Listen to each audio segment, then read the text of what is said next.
নমস্কার। তো এখনকার যেটা লেটেস্ট খবর সেটা হচ্ছে গিয়ে যদি অঙ্কের খাতিরে দেখতে হয় এবং নিয়মের খাতিরে দেখতে হয় তাহলে ইস্টবেঙ্গল 40 বারের জন্য কলকাতা লিগ জিতল। কিন্তু সেটা কি আইএফএ ডিক্লেয়ার করবে? নিয়ম অনুযায়ী আজকে কিশোর ভারতী স্টেডিয়ামে আমাদের টিম উপস্থিত হয়েছিল, ডায়মন্ড হারবার এফসি আসেনি। রেফারিরা যে নিয়ম আছে 15+15 30 মিনিট অপেক্ষা করার পর ম্যাচ অ্যাবান্ডন ডিক্লেয়ার করে যায়।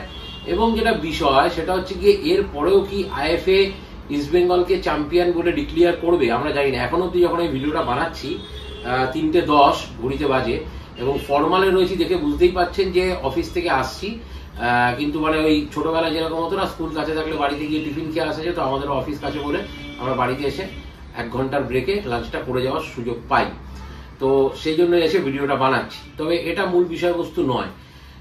যেটা বিষয় সেটা হচ্ছে গিয়ে এরপরেও কি 40তম লিগ কলকাতা লিগ ইস্টবেঙ্গল জিতবে, এই ডিক্লেয়ারটা আইএফএ করতে পারবে, তার অপেক্ষায় আমরা থাকি আরো কিছুক্ষণ। তো কিন্তু ইস্টবেঙ্গল এবারের লিগ এমনি জিততো এবং যোগ্য দল হিসাবেই জিততো। পয়েন্টের বিচারে, গোলের নিরিখে সব দিক থেকে ইস্টবেঙ্গল এগিয়ে আছে। এবং যেটা বিষয় সেটা হচ্ছে কি এই ইস্টবেঙ্গলের লিগ জয়কে কালিমালিপ্ত করার চেষ্টা করা হবে এবং হয়েছেও ডায়মন্ড হারবার এফসির পক্ষ থেকে। তারা ম্যাচটা খেলতেই পারত, কারণ তাদের আরএফডিএল এর ম্যাচ বাতিল করে দেওয়া হয়েছিল। ঠিক আছে, তো তাদের 16 তারিখে ম্যাচ ছিল হচ্ছে গিয়ে আই লিগ 2 এর সেকেন্ড ডিভিশনের। তো তারা খেলতে পারতো কিন্তু তারা খেললো না। মানে ডায়মন্ড হারবার এফসি ক্লাবের অন্যতম কর্তা মানস ভট্টাচার্য উনি একটা সময় বলেছিলেন খেলবো, তারপর হঠাৎ সময় বলছে খেলবো না। ঠিক আছে, তো যাই হোক, তারা অনেক নিয়ম কানুন দেখাচ্ছে, কিন্তু নিয়ম কানুন মেনে তো ডায়মন্ড হারবার এফসি কলকাতা লিগেই খেলতে আসেনি, তাহলে 5th ডিভিশন থেকে তাদেরকে খেলতে আসতে হতো। তো সেটা তো তারা নিজেরাই মানেনি। আজকে তারা অনেক নিয়ম কানুন দেখাচ্ছে। তবে কলকাতা লিগের এই দশা আইএফএর জন্যই। আইএফএ কলকাতা লিগকে সেই জায়গায় ধরে রাখতে পারেনি, যার জন্য জৌলুস হারিয়েছে। কিন্তু তাও কলকাতা লিগ আমাদের কলকাতা দলগুলোর জন্য একটা প্রেস্টিজ যে কে কতবার জিতলো। তো আমার মনে হয় যে ইস্টবেঙ্গল চ্যাম্পিয়নই হবে, যেহেতু আসেনি 40 বারের মতো। তো কংগ্রাচুলেশন ইস্টবেঙ্গল ক্লাব, এবং আমরা নিজেরাও কংগ্রাচুলেট নিজেদেরকে অবশ্যই করব, কারণ যে কোনো ট্রফি গুরুত্ব অবশ্যই রয়েছে, কলকাতা লিগের তো অবশ্যই গুরুত্ব রয়েছে। তবে আজকের এই ভিডিওর মূল বিষয়বস্তু এটা নয়, মেইন বিষয়বস্তু আর কি।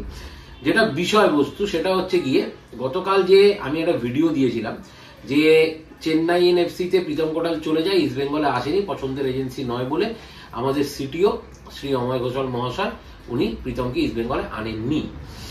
সেই ভিডিওটাতে এবং তার আগের দিনও দুটো ভিডিওতে প্রচুর কমেন্ট আমাদের শীর্ষকর্তাকে নিয়ে, এবং এই লাস্ট ভিডিওটাতে সবাই মিলে ম্যাক্সিমাম লোক মানে প্রায় 80-85 ভাগ মানুষ একটাই কথা বলে গেছেন যে তুমি সৎ সাহস নেই, তুমি কথা বলতে পারছো না, তুমি নিতুদাকে ডাইরেক্ট বলতে পারছো না, এই পারছো না সেই পারছো না, নানান কথা বলে গেছে। আমি বহুবার বহু কিছু বলেছি। আমি যে শীর্ষকর্তাকে আবেদন করে যে ভিডিওটা বানিয়েছিলাম তাতেও আমি বলেছি যে আপনাকে আমি সাপোর্টও করবো না, আপনাকে আমি মানে ডাইরেক্ট অ্যাটাকও করবো না, কারণ আপনার বিকল্প কে? আপনার বিকল্প তো আমরা খুঁজে পাচ্ছি না। ঠিক আছে, এবং একটা কথা বলি, সেটা হচ্ছে গিয়ে যতদূর আমি খোঁজ খবর নিলাম সেটা হচ্ছে গিয়ে যবে থেকে ইমামি আমাদের ইস্টবেঙ্গল ক্লাবে ইনভেস্ট করেছে তবে থেকে কিন্তু এই সিটিও দায়িত্বে এসেছে ইমামির হাত ধরে। ঠিক আছে, তো এবার এই ইমামির হাত ধরে সিটিও দায়িত্ব এসেছে, এবং সিটিওর সঙ্গে আমাদের নিতুদার কত ঘনিষ্ঠ সম্পর্ক না ঘনিষ্ঠ সম্পর্ক এই বিষয়ে আমার কিছু জানা নেই। যেটুখানি খবর নেওয়ার যে কে অ্যাপয়েন্ট করেছিল এই সিটিওকে সেটা আমরা জানতে পেরেছি যে ইমামি কিন্তু এই সিটিওকে অ্যাপয়েন্ট করেছিল। এবং যেটা আপনাদেরকে বলেছিলাম গত পরশু দিনের ভিডিওতে যে এই মরশুমের পরে কি ইমামি থাকছে। ঠিক আছে, তো এই মরশুমে যদি লাস্ট যে দুটো টুর্নামেন্ট রয়েছে সুপার কাপ এবং এএফসি, এই দুটো টুর্নামেন্টে যদি ইস্টবেঙ্গলের ড্রাস্টিক কোনো মানে পারফরমেন্সে পরিবর্তন না হয় বা যদি সেরকম কোনো সাফল্য না আসে, তাহলে কিন্তু ইমামি না থাকার সম্ভাবনাই খুব খুব বেশি। এটাও আপনাদেরকে বলে রাখলাম। আবারও বলছি, আমার সৎ সাহস আছে, আমিও ভিডিও বানাচ্ছি, কারণ আমি তো অন্তত এসে ইউটিউবের মতন একটা প্ল্যাটফর্মে নিজের মুখ দেখাচ্ছি, নিজের গলায় কথা বলছি, আর আপনারা শুধু কমেন্ট সেকশনে কমেন্ট করে দিচ্ছেন যে তোমার সাহস নেই, তোমার বলার ক্ষমতা নেই। কিন্তু ঘটনা হচ্ছে আমি যে বলবো, আমি বললে সে মানুষটা কি সরে যাবে? নিশ্চয়ই নয়। তার জায়গায় মানে তাকে রিপ্লেস করার জন্য কাউকে তো আসতে হবে। আমরা নায়ক বলে একটা মুভি দেখেছিলাম, ঠিক আছে, অনিল কাপুরের। সেই নায়ক মুভিতে পরেশ রাওয়ালের যে রোলটা ছিল, যখন মানে নির্বাচনে দাঁড়াবার জন্য অনিল কাপুর রাজি হচ্ছিল না, তখন পরেশ রাওয়াল বলেছিল যে সবাই বাইরে থেকে এই রাজনীতি যারা করে তাদেরকে গালাগালি দেয়, কিন্তু রাজনীতির মঞ্চে নেমে এই ময়লাকে কেউ পরিষ্কার করতে রাজি হয় না। তো যদি গালাগালি দেওয়ার ক্ষমতা তখনই রাখো যদি তোমার সেই জায়গায় পৌঁছে সেটাকে ক্লিয়ার করা মানে পরিষ্কার করার মানসিকতা থাকে। তো আমার তো সেই ক্ষমতা নেই দাদা, আমি সেটা স্বীকার করে নিচ্ছি আপনাদের সামনে। আমার পক্ষে সম্ভব নয় যে ক্লাবের কর্মকর্তাদের মধ্যে পৌঁছে বা ক্লাবের কর্মকর্তাদের ওর মধ্যে কর্মসমিতিতে ঢুকে, বা আমার সেই ইনফ্লুয়েন্সও নেই, আমার সেই ক্ষমতাও নেই যে সেখানে আমি ঢুকে মানে তাকে সরিয়ে, নীতু সরকারকে সরিয়ে, আমাদের শীর্ষকর্তাকে সরিয়ে সেই জায়গায় আসীন হতে পারি। আমার সেই যোগ্যতাও নেই, আমার সেই ক্ষমতাও নেই।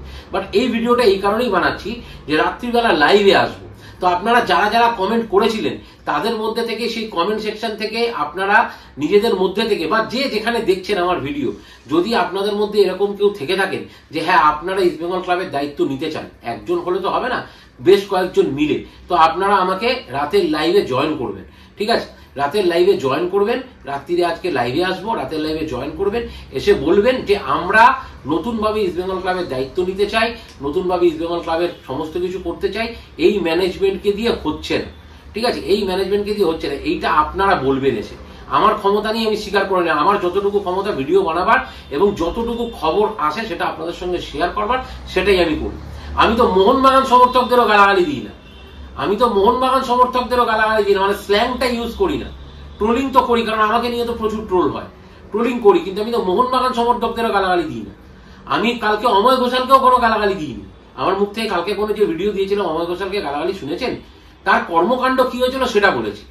এবার দাদা এর থেকে বেশি কর্মকাণ্ড আমাদের শীর্ষকর্তা কি কি করেছে না করেছে আপনারা আমার থেকে অনেক বেশি জানেন। অনেকে কমেন্ট করেছে যে তুমি নীতু সরকারের এগেন্স্টে কিছু বলছো না, তোমাকে ক্লাবে ঢুকতে দেবে না। আজকে যদি আমি 1 বছর ইস্ট বেঙ্গল ক্লাবে না যাই আমার কি হবে? আমি ইস্ট বেঙ্গল ক্লাবে কি করতে যাই? আমি ইস্ট বেঙ্গল ক্লাবে একটুখানি ঘুরতে যাই, মায়ের মন্দির দর্শন করতে যাই, ক্যাফেটেরিয়ায় যাই, কিছু খাবার খাই, নিজের পয়সা থেকে, নিজের পকেট থেকে পয়সা খরচা করে খাবার খাই, চলে আসি।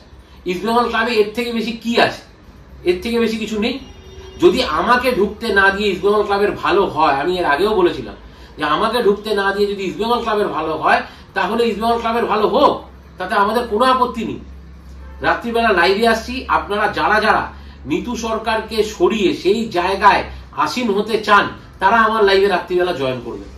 আমি দেখি যে কতজন মানুষ এই জায়গাটা নিতে চান। আপনারা শুধুমাত্র কমেন্ট করে গালাগালি দিয়ে তো কিছু হবে না।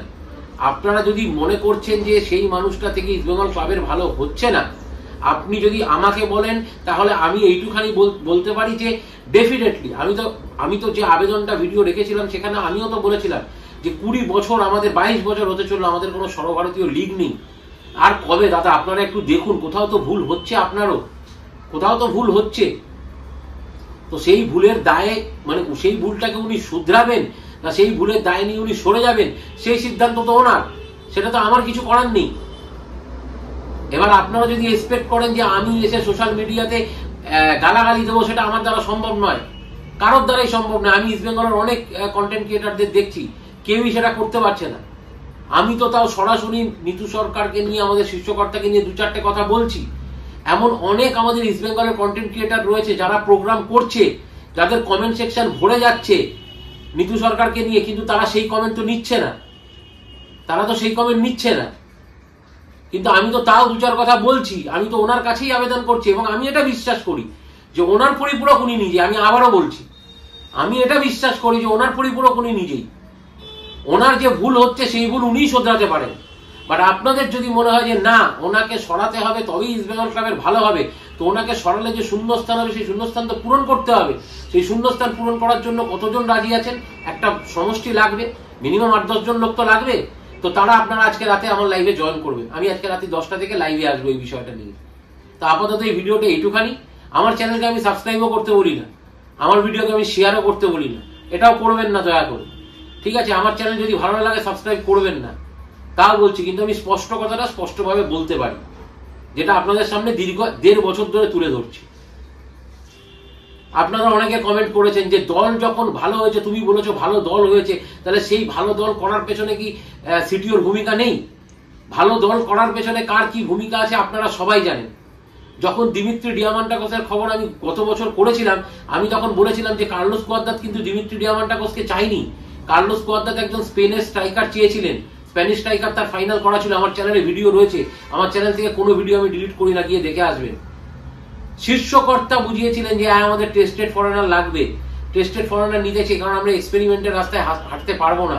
কিন্তু আমাদের দুর্ভাগ্য যে দিমিত্রি ডিয়ামান্টাকোস এফসি কাপে ভালো পারফর্ম করলেও এখানে ভালো পারফর্ম করতে পারলো না প্রথম বছর, এবং তার এক্সপ্লেনেশন ও ওর মতন করে দিয়েছে। আইএসএল এর থেকে তার ভিডিও পোস্ট করা হয়েছে, তার ইন্টারভিউ পোস্ট করা হয়েছে। সেই এক্সপ্লেনেশন ঠিক কি ভুল সেটা আপনারা বিচার করুন, সে নিয়ে আমি কোনো বক্তব্য রাখতে চাই না। কিন্তু একটা কথা তো মানবেন যে আজকে যে আনোয়ার আলী এসছে, এই আনোয়ার আলীকে আনার পেছনে উনি ছাড়া দ্বিতীয় কোনো ব্যক্তি নেই, সেখানে সিটিওর কোনো ভূমিকা নেই। আমরা সবাই গল্প জানি যে মানে কিভাবে আনোয়ার আলীকে আনা হয়েছিল। কিন্তু আনোয়ার আলীকে আনা হোক বা যাকেই আনা হোক, দল যদি সাফল্য না পায় ডেফিনেটলি ওনার দিকেও আঙুল উঠবে। এবং একটা কথা আপনাদেরকে বলি, সেটা হচ্ছে গিয়ে লাস্ট দুদিন আগেও বললাম যে মেসি বাউলি যেদিনকে এসেছিল, মেসি বাউলি আসার আগে মানে তুমুল ঝামেলা হয়েছিল ইনভেস্টার এবং আমাদের ক্লাব কর্তাদের মধ্যে। কারণ আমি দীর্ঘদিন ধরে বলে আসছি, এবং আমার সঙ্গে অনেকেই যারা পার্সোনাল ইন্টারাক্ট করেন তাদেরকে আমি বলেছি যে ইমামি পয়সা দিতে চাইছে না, ইমামি আর খরচা করতে চাইছে না। এবং এটা আপনারা অনেকেই জানেন যে মেসি বাউলিকে এনেছে হচ্ছে গিয়ে ক্লাব, মেসি বাউলির টাকা দিয়েছে হচ্ছে গিয়ে ক্লাব। তো আমার বক্তব্য হচ্ছে আমি এমন একটা ইনভেস্টরকে নিয়ে চলছি যে সাফল্য পেলো, সুপার কাপ জিতলো, ভাই ভালো টিম করলো, চলো মানলাম। বাট যখন টিমটা সাকসেস পেলো না, প্লেয়ারদের চোট আঘাত, যত চোট আঘাত আমাদের টিমে হয়েছে, কোনো টিমের হয়েছে? হয়নি। এবার আপনারা বলবেন ফিট প্লেয়ার আনা হয়নি, ঠিক আছে, এরা তো মোটামুটি ফিটই ছিল, অন্যান্য টিমে খেলছিল। তালালের লাস্ট ইয়ার কোনো চোট ছিল? এসিএল হয়ে গেল। হিজাজির কথা কে বলেছিল? আমরাই বলেছিলাম। সওলের কথা কে বলেছিল? আমরাই বলেছিলাম। আজকে সব আঙুল ওদের দিকেই তুলে দিলে কি হবে? যেটা ভুল সেই জায়গাটা আমরা বলছি, যেটা ভুল হয়েছে সেই জায়গাটা আমরা বলছি। যাই হোক, বিস্তারিত আলোচনা রাতের লাইভে করব, ঠিক আছে। এইটুখানি বলতে চাই যে যারা নিতু সরকারকে সরিয়ে দায়িত্ব নিতে চান, তারা আপনারা রাতের লাইভে জয়েন করবেন। আমি লিঙ্ক শেয়ার করব, ঠিক আছে। আপনারা কমেন্ট করবেন, আমি লিঙ্ক শেয়ার করব, ঠিক আছে। আপনারা জয়েন করবেন রাতের লাইভে। দেখি কতজন মানুষ ওনাকে সরিয়ে জায়গা নিতে চায়। তারাই শুধু জয়েন করবেন যে হ্যাঁ আমরা ওর মধ্যে যেতে চাই। শুধুমাত্র নিজের বক্তব্য রাখবার জন্য জয়েন করবেন না প্লিজ, এটাও বলে দিলাম। আমি তখনও বলবো, এখনো বলে দিলাম যে শুধুমাত্র নিজের বক্তব্য রাখার জন্য জয়েন করবেন না। তা মানে যদি এই মানে সিস্টেমের ভেতরে আসতে চান, সিস্টেমের ভেতরে ঢুকতে চান, তাহলে জয়েন করবেন আমার লাইভে। তারাই জয়েন করবেন। নিজেদের মধ্যে কথা বলে নিন।